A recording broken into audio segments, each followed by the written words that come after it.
What's up, my fun ninjas? Greenninjatail here, and today we'll be reacting to Film Theory, the horrific reality of Toy Story by the film Theorists. Now, this came out a couple minutes ago.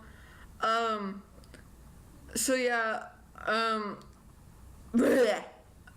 hope you enjoy it. The original video is in the link in the description.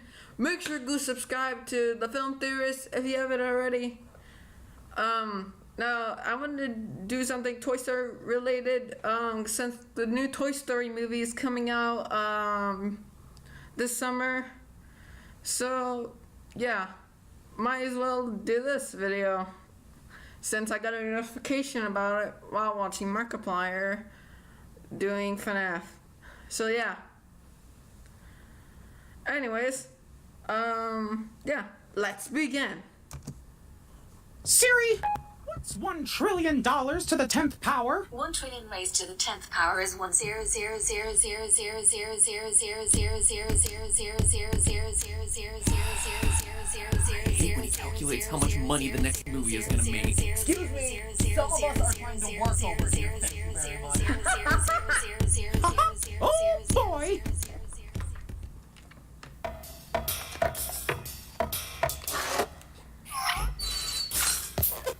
How did he edit that? That's amazing. That's cool.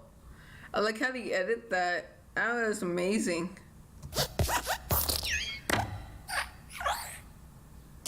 Hello, Internet! Welcome to Film Theory, the show that's skeptical you'd ever get to infinity, let alone beyond. So the teasers and trailers have been unleashed, and Toy Story 4 looks to be yet another family-friendly box office slam dunk of a sequel, surprising literally no one, least of all the big mouse himself. But here's the thing about Toy Story, friends. In this day and age of brand safety and child-friendly programming, where Disney is so squeaky clean and more than eager to sweep some of their more questionable decisions under the rug, I am here to tell you that Toy Story may just be the worst movie of the bunch. And obviously, I am no stranger to how dark Disney movies. Okay, tell us, Matt Pat, how is it gonna be the worst movie in the bunch? Just tell us. Can get. Whether it's cannibalism aboard the good ship Axiom, the body count of Moana, or Dumbo's high-flying adventures, with an emphasis on high, no childhood memory is safe from the show. But up until now, I've decided to let toys... Yeah, but, okay, so it's not gonna be like the bad movies, like, oh, this movie, like, sucks. It's gonna be like, he's gonna theorize about, like, the toys are actually cursed by demons, or something like that. I don't know. Story just kinda skate past my radar. I was more than happy to leave it as the beautiful, moving trilogy commenting on the realities of growing up that it was. But then you, Mouse, had to push your luck. You had to go in for yet another sweet, sweet taste of that money-making nectar. And in the process, you summoned my wrath. And now I'm here today to prove to the world that Toy Story is undeniably the sickest, most twisted, darkest G-rated movie you could imagine. That these tales of toys just trying... That was the most scariest image I've ever seen of Woody. Oh my goodness. To make their humans happy is instead a dark picture of inescapable slavery headed towards eventual disaster. Today's episode, loyal theorists, is dark. We are talking incinerating every character you love in a furnace levels of dark. That's right, folks, we're talking Pixar dark. And I'm not even hyping this up for dramatic effect. It is a literal statement of what we are covering today. Don't believe me? Well, let's begin shattering some childhood, shall we? Just in case you've been locked into toy chests since the mid-90s, here's a rundown of the aptly named Toy Story films, which, appropriately enough, tell the story of some toys. These toys seem normal enough when humans are around, but when left alone, they come to life. The toys love their owner Andy, and they go to extraordinary lengths to be with him. The original Toy Story film is all about the arrival of Buzz Lightyear, a cool new toy who threatens to unseat Woody as Andy's favorite. They eventually team up against the kid next door, a promising young man who seems destined to become a neurosurgeon one day. No one's ever attempted a double bypass brain transplant before. And they scar him so severely that he goes on to become a garbage man instead of pursuing his medical dreams. Note the skull shirt there, people. That is Pixar shorthand for same person. In Toy Story 2, Theory right there. Woody learns that he's a collector's item and has to choose between that hashtag museum life and returning to his kid. In Toy Story 3, Woody has to choose between that hashtag daycare life and, you guessed it, returning to his kid. And in Toy Story 4's trailer, Woody faces his biggest choice yet. Will he choose that hashtag carnival life, or will he return to his kid so that Pixar can continue printing money with these sequels to infinity and beyond? I think we all know the answer to that one. Now, with all that context out of the way, let's hop into the theorizing, shall we? Imagine for a moment that you're a toy in Toy Story. Start with you coming to life. Now, at this point, you've probably already assumed that a child's imagination is what indeed gives a toy life. But in case there was any doubt about it, the Toy Story 4 trailer officially makes it canon. Bonnie made a friend in class. No, she literally made a new friend. Kids are essentially the gods that giveth life in the Toy Story verse. And from that moment on, you're told that your life has a singular purpose: to bring joy to the humans. And that's not an exaggeration, it is a rule of this universe, again represented by the Toy Story 4 trailer. Why am I alive? You are going to help create happy memories that will last for the rest of her life. Oh my god. So a child's imagination gives a toy life, which is cool and all, but the weird thing is, toys don't automatically know this when they're actually given life. You are a child's plaything! You are a sad, strange little man. But if you're a toy who's skeptical about this or doesn't believe it initially, don't worry. The concept is gonna get drilled into your head over and over until you finally decide to come around. Somewhere in that pat of stuffing is a toy who taught me that life's only worth living if you're being loved by a kid. And you see, that's where our problems begin. Not all toys aspire to be a child's plaything. Remember how Buzz went through a huge existential crisis when he found out that he wasn't a space ranger in Toy Story 1? He was devastated to learn that he wasn't unique, that the identity he thought he had for himself was a complete fabrication. What really got me thinking about this, though, was the Toy Story 4 trailer again, where we meet Forky, who's going through an existential crisis of his own. I am not a toy. I was made for soup, salad, maybe chili, and then the trash. But don't worry about toys like... I forgot he did that. I was like, did he just commit suicide? In the trailer.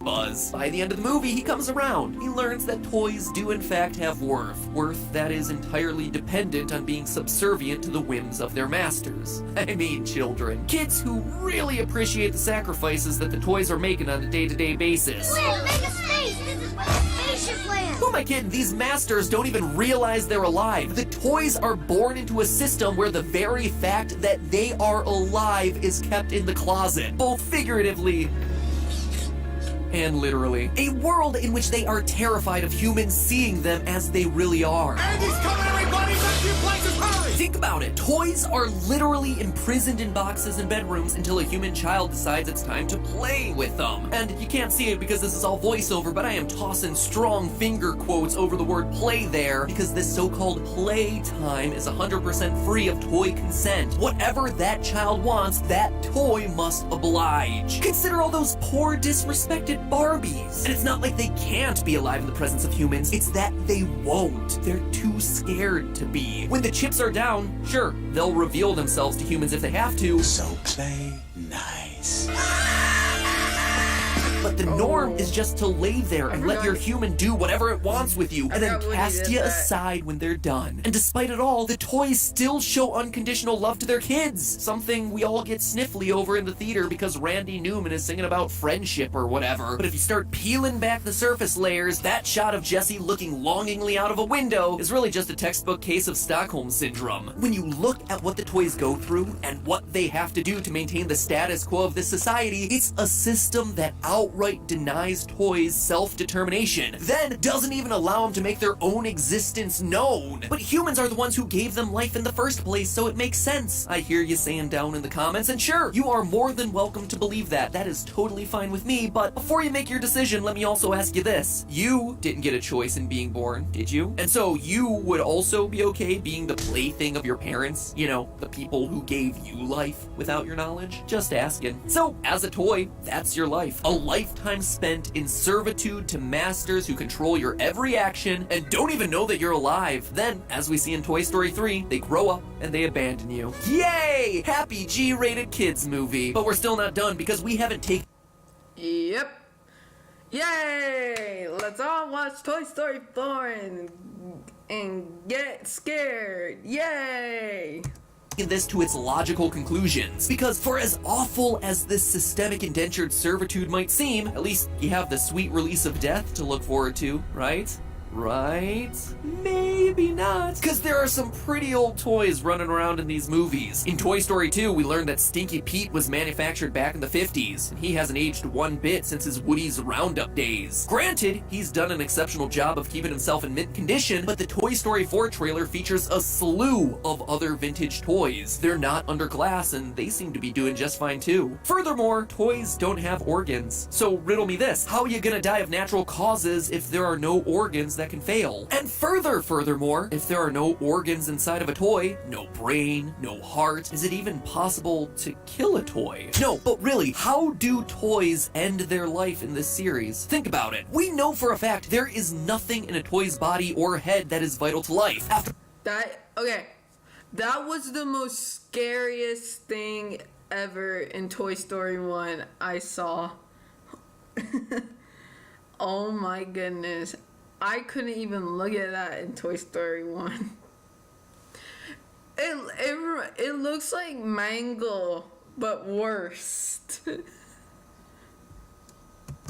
After all, there's a friggin' fishing pole with legs walking around in Sid's room. It seems to be doing just fine. And thanks to Sid again, we also know a toy's body part can still function even after being severed from the body itself. His toys have all been Frankensteined and swapped around like crazy, and they're all walking around still being toys. Really unhappy, miserable toys, but still, unfortunately for them, they are very much alive and still suffering at the hands of his torture. We also know that toy death isn't tied to the kids. While it seems perfectly logical that children, as the gods in this world who giveth life, would also taketh it away when they stop playing make-believe, that isn't the case at all. We've seen many toys throughout the series who remain alive long after their children have outgrown them and quit playing make-believe. It's also implied that even adult toy collectors who just buy toys and keep them in a box on a shelf can also instill life into the toy. So throughout this entire franchise, we have yet to see a truly dead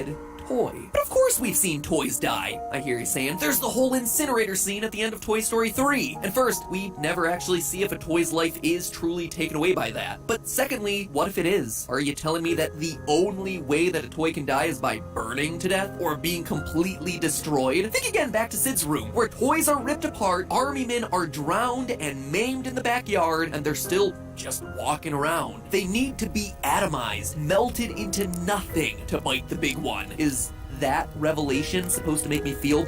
Yeah, I think that's true. I think my pet's right with this one. I think that's how you actually kill the toy.